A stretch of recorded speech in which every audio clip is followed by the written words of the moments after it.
ধরতে হবে। নেমে গেছে জায়গাটা কি অসাধারণ জায়গা। উফ, হ্যাঁ এই রাস্তাটাই ওইখান দিয়ে উঠেছে। এখানে শর্টকাট মারবো যাওয়ার সময়।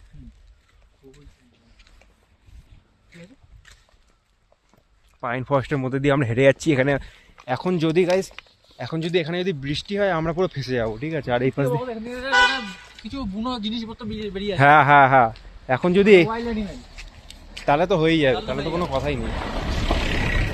এখন যদি এখান থেকে রাস্তা আসার সময় আমরা বুনো শুকর দেখেছি, হ্যাঁ ঠিক আছে, আমরা এখান দিয়ে হাঁটছি, আর এখান দিয়ে যদি একটা লেপার্ড বেরিয়ে আসে, ও রে ভাই, স্নো লেপার্ড।